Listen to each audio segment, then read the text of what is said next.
Jessie, and today I am going to be talking about a few of the books that made me cry. Now, this might actually not be saying much because I'm an easy crier. Like movies, TV shows, books, songs, commercials. I am a crier. I just always have been. Maybe it's because I'm a Cancer. Maybe I'm just overly emotional. I don't know. But I cry easily. Happy crying, sad crying, just emotional crying. Like, it doesn't even mean it makes me sad. Like, it could make me super happy and I'm going to cry. So just kind of keep that in mind. Most of these kind of fall on the like emotional, sad, bittersweet kind of spectrum when it comes to like books that make me cry. Also, I am not going to be talking in depth about why these books made me cry, except for one. Because except for that one, pretty much everything else would be like a spoiler, and I don't want to like spoil entire series or books for you guys, but just know there's one, but it's because it's the very first page that makes me cry. So there's that. It's not a spoiler. But the rest of these, I'm just going to be like, these made me cry. The series is fantastic.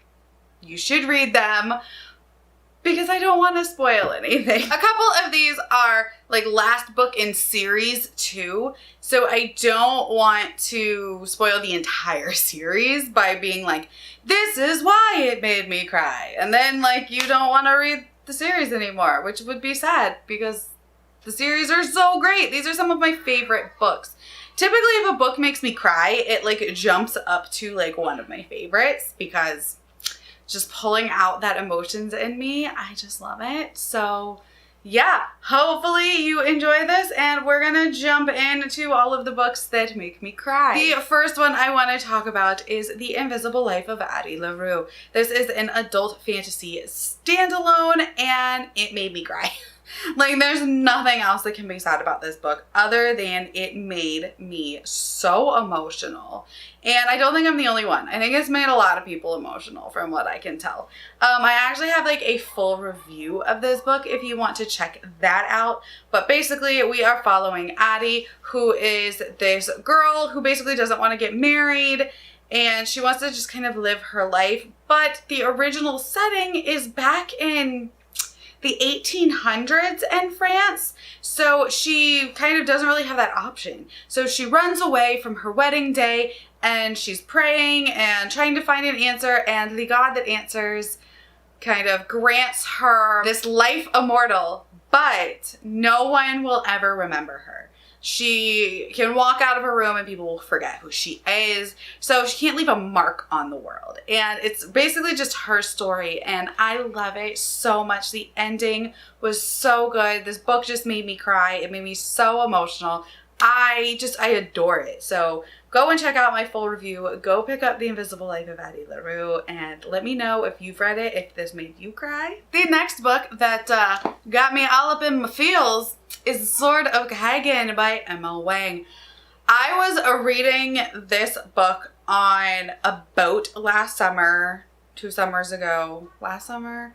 I was on the boat with my family, just hanging out at the springs, and I'm reading my book, and I just am trying so hard not to cry because like my entire family's like, come hang out, and I'm like, no, I'm good, I just want to finish this one chapter. And then just I'm trying so hard to like keep it from welling up and keeping myself from crying because we hit this part that just ripped my soul out. And I'm in public and trying to read this book, and it was bad, y'all. And it was such a good book though. I love this book. This is one of my favorites that I read of last year, and I love this story. We're following a mom as well as her teenage son, and it's just so good.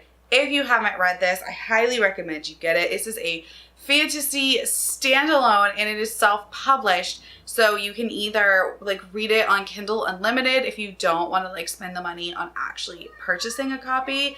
And it's fantastic, and it made me cry. So if you've read this, did it make you cry, or am I the only one? moving on, we're getting to one of the last books in series that I was talking about, and that is Hero of Ages by Brandon Sanderson. This is the last book in the era 1 of the Mistborn trilogy, and it had me all up in my feels. It made me cry, and it was just a bittersweet ending, we can say that, and I just thought it wrapped up the series perfectly. This is probably my favorite ending to a trilogy that I've ever read. I think it was so well done, and I loved looking back at books like 1 and 2 and seeing all of the like little things that led up to where we ended and all of the foreshadowing and little Easter eggs, and I just thought it was so well done, and it just ripped my heart out and made me cry, and I loved how it ended. So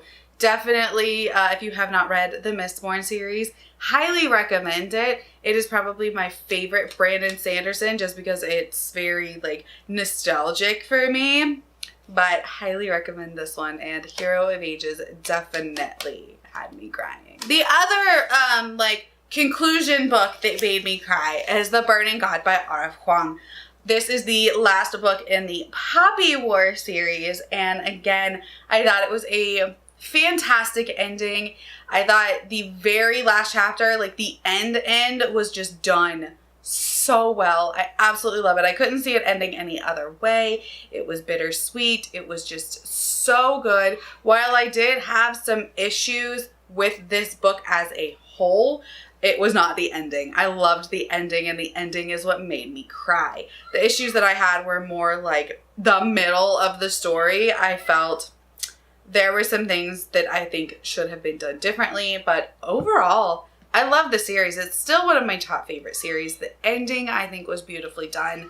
And let me know, did this one make you cry as well? All right, and the last one that I have to talk about is probably my favorite, and this is the one that we're gonna say like why it made me cry, because this is the one that made me cry from like page 1, and it is not spoilers, and that is The Fifth Season by N.K. Jemisin. We follow a mom in this book, and literally on page 1 we are discussing how this mother has found her toddler son beaten to death, and she's like cradling his body, and she's grieving and, you know, kind of blaming herself. And it just hit me so hard. As a mom to a son that was the same age as the boy in this book, I think that made it that much deeper. And that POV is written in second person, which I think for me helped it just really sink home and just hit even harder when you're reading things that are phrased as you are doing this, this is you, like you are feeling this. And it just had me sobbing like a little child from page 1. But this is again one of my favorite series. I loved all 3 books in this series. I think they were so well done. N.K. Jemisin is a master at fantasy and world building, and she's really a master at blending like science and magic. That like science fiction, fantasy crossover, like sci fantasy. She is just like the best at it. And it shouldn't be surprising that this whole series won Hugo Awards for each individual book, which is like an unheard of. So I highly recommend this book. It is definitely sad. It is definitely, obviously, you know, sad and heartbreaking, but it is so fantastic. I love it so much. And that's not the only part that made me cry. That's just the first part that made me cry. There's other things that got me in this series that got me that like, oh, but definitely pick this one up if you want a just fantastic sci fantasy following an older protagonist, and just beautiful. It's beautiful. If you have read this, let me know. Did it make you cry too? That is all of the books that I wanted to talk about that made me cry. Like I said, I'm a very emotional person. I'm a Cancer. I'm a very crying, feely type person. So take that kind of with a grain of salt, because like obviously not everybody cries as easily as me. Not everything is going to make everybody cry. A lot of stuff that makes me cry has to do with, obviously, like you saw in the 5th season, like motherhood and kids and stuff like that. Like that gets me every time. Just can't help it, you know, personal experiences. But yeah, hopefully you enjoyed this. Let me know what books make you cry, if any of these are on your list, or if there's other ones that have made you kind of tear up. Let me know, because I love a good cry. I love a good book that makes me cry. So thank you guys for hanging out with me. My name is Jessie, and I will talk to you next time. Bye.